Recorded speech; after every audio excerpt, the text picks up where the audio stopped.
Vyrai manęs labai dažnai klausia: Agatai, ar gali papasakot, kaip reikia kalbėti su mergina per pirmą pasimatymą? Nu, visų pirma, vyras turi mokėti taisyklingai atsakinėti į moteriškus klausimus. Žinai, kaip moteris testuoja vyrus ir bando išsiaiškinti jų sąmoningumą ir emocinę brandą. Jau pačioj pradžiai dar per pirmus susirašinėjimus ar pirmą pasimatymą. Jinai užduoda klausimą, kuriam yra tik du atsakymo variantai. Teisingas ir neteisingas. Nu pavyzdžiui, tu dosnus ar savanaudiškas. Ir nepriklausomai nuo to, ką vyras jai atsakys. Moteris jau bus aukštesniai pozicijai. Nes būtent tuo metu jinai vertina tave. Ne tu ją, o jinai tave. Juo labiau, jeigu tu savanaudiškas, tai tu rizikuoji jos akise kristi žemyn. Taip kad tučtuojau taisyk situaciją. O jeigu vyras dosnus, tai kaipgi gerai, kad mes su tavim susipažinom. Davai, mes dabar kartu šitai ir patikrinsim. Čia gudrybė yra tame, kad mergina iš anksto tau siūlo dvi kraštutinybės. Arba skrudžas, arba mecenatas. Juk nieks nenori būti nei skrudžu, nei mecenatu. Bet jokio vidurinio logiško varianto tau net nebuvo duota. Nu, kuriam būtų bent kažkoks sveikas protas. Ir mergina save pastato į poziciją griežtos mokytojas, kuri arba stato tau kuolą už tai, kad tu skūpas, arba rašo 10 už tai, koks tu dosnus. Ir yra, patikėkit manim, visa armija naivių vyrukų, kurie galvoja, kad jeigu jiems mergina rašys 10, tai jinai už tai būtinai juos pamils. Nu, aišku, kad taip nebus. Pažymius rašo tiems, kurie yra po tavim. Ir čia reikalas visai ne piniguose. Galiu aš į ten kažką nupirkti ar negaliu? Galiu. Aš galiu. Tik vat pažymių man rašyti nereikia. Man tai visiškai neaktualu. Aš iš tavęs to ir neprašiau. Nugi visiems turi būti aišku, kad ant tavęs bandu užmesti tokį elastinį pavadėlį. Gerai šiandien elgeisi. Tada šiek tiek atleisiu. Gali nueit padaryti kakų. Bet blogai pasielgsi. Nu, reiškia, būsi nubaustas.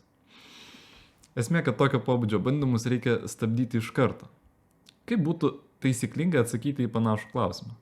Ar dosnus tavo ar skūpas? Nu, galima atsakyti daug maž taip. Viskas priklauso nuo moters. Mes galim su tavim grįžti prie šito klausimo po karštų pusryčių ar sočių pietų. Tu pati šiaip rūpestinga ar nelabai? Ir išeina, kad jau mes jai pradedam statyti pažymius. Čia svarbu perimti iniciatyvą. Nu, jei jau pradėjo žaisti ne pagal taisyklės. Taip pat mes duodam merginai suprast, kad pseudo labdaros čia nebus. Ir lochelių čia nėra. Merginai tai patinka. Patinka, kad vyras ne pliušinis, su kuriuo galima žaisti kaip su lele. Minkit kaip nori. Svarbiausia, kad visas šitas aptarimas neturi savyje turėti jokio negatyvo. Yra vyrai, kurie iš tikrųjų labai rimtai galvoja, kad moteris kaifuoja nuo pastumdėlių, kurie daro viską, ką ponia jų paprašo. Nu, tai yra labai nuodingas mitas. Moteris kaifuoja tuo atveju, kai tu su šypsena veide gali intelektualiai ją apstatyti, kaip šachmatuose. Taip, kad jokių klausimų tau daugiau nekiltų. Ir tas variantas, kurį aš jums siūlau, jis savyje jokio negatyvo neturi. Aš nepradedu moters gydyti ir aiškinti jai apie tai, kad jie neteisingai gyvena ir blogai mato pasaulį. Bet jeigu tu pradėsi visų to užsiiminėti, tai skaityk, žaidimas baigtas.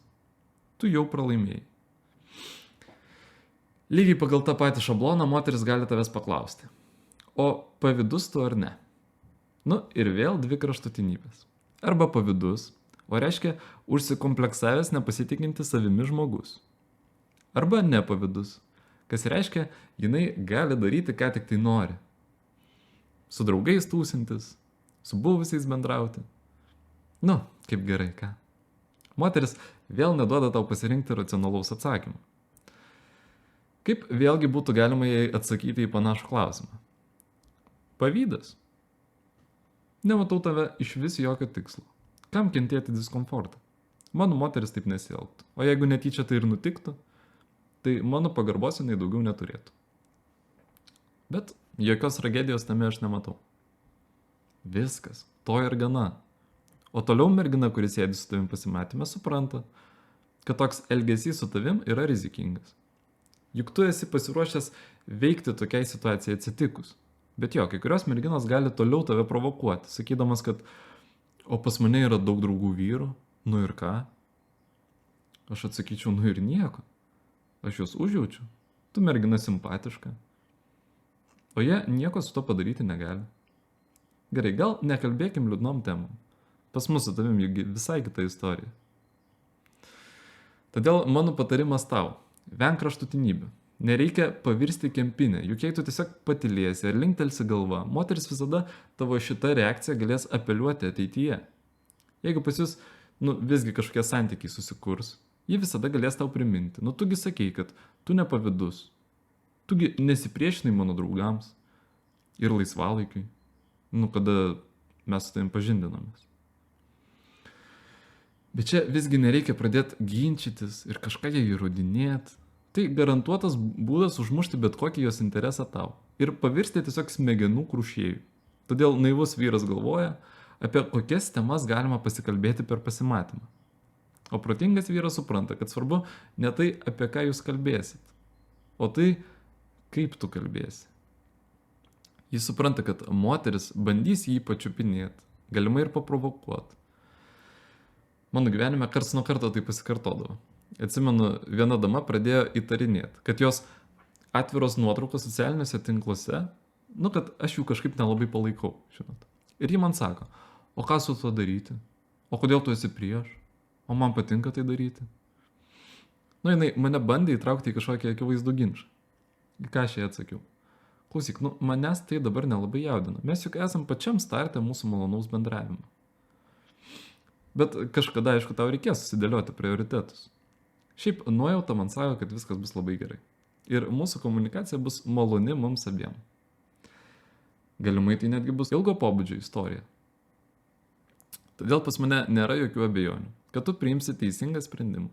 Ir net jeigu tau pasitaikė tokia kovinga moteris, o pas mane žinom ir tokių situacijų yra buvę, kuri ir toliau bandys su tavim ginčytis, ji tau sakys, nieko aš neplanuoju trinti, aš darysiu, ką norėsiu. Išraus visą, žinot. Čia galima tiesiog su šypsena jai atsakyti. Atsipalaiduok. Ko tu taip įsitempi? Taugi neskaudės. Viskas įvyks savaime. Taip, kaip turi būti. Pamatysi. Žodžiu, pagrindinė epizodų idėja. Vyrai daro didelę klaidą, kada eina į pasimatymą, kad tiesiog parodyti merginai savo parametrus. Aš Antanas, gimęs prie Sovieto, dirbu ratlankių ceche, geros širdies. O tada vyras tiesiog laukia, įsimylės jinai jį ar ne.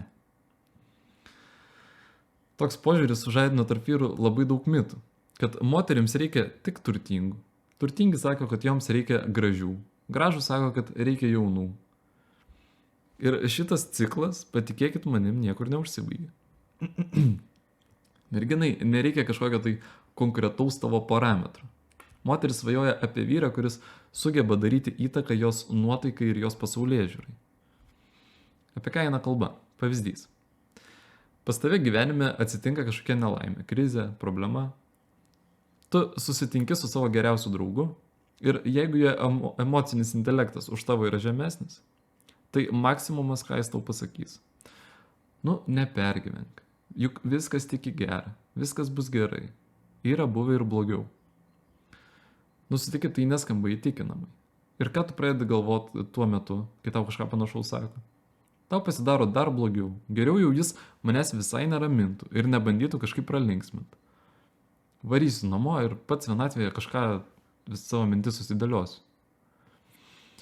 O jeigu tavo rate kažkas turi panašų emocinį intelektą arba gal netgi aukštesnį, jis sugebės surinkti tinkamus žodžius, tinkamą argumentaciją, kad parodyti tau naujas perspektyvas, atrasti naujus pliusus. Ir tau tą minutę bus daug geriau. Vat būtent tokie žmonės mums visada bus svarbus. Visada. Moteris trokšta to paties. Ir suprasti, kiek išugdytas yra tavo emocinis intelektas galima. Tik tokių subtilių provokacijų metu, kurių tu gali net nepastebėti. Aš pats kadaise buvau tokioj padėti, kada pas mane iš vis jautrumas šitiems visiems dalykams buvo atrofavęs. Tada aš tiesiog atsimenu, eidavau į pasimatymą ir viskas, kas mane jaudino, tai tiesiog kaip mažiau stresuot, kaip pasirodyti labiau užtikrintam. apie kokią temą su ja reikia pakalbėti. Man buvo labai reikalingos tik tai paruoštos schemos, kažkokie šablonai, kad viskas, žinot, pažingsniui būtų surašyta. Nu, tiesiog tokių schemų neegzistuodavo, bet vis tiek. Jo, mane dar jaudino tai, kad nejaukių pauzių pas mus dialogė nebūtų. Apie kągi mums tokio pasikalbėti, reikia, žinot, kažkaip merginą užkalbėti ją ir tada galimai jinai mane įsimylės. Nu, ten naivus įsivaizdavimai buvo, nu, aš jums tikrai sakau. Vat jeigu vyras kol kas dar taip masto, ten apie jokį rezultatyvumą net kalbėti neverta. Beje, draugai, praeitą savaitę susilaukiau komentarų iš vieno iš jūsų. Ir būtent tas epizodas pirmą kartą perkopė 100 peržiūrų ribą. Tai tik noriu dar kartą padėkoti. Štai tas komentaras kažkur ekrane. Jūsų laikai, komentarai labai stipriai kelia kanalo algoritmus. Taip pat mūsų jau virš 20 kanale. Šitie skaičiai mane labai džiugina. Taip kad ačiū visiems dar kartą, spaudžiu ranką ir iki kitų video.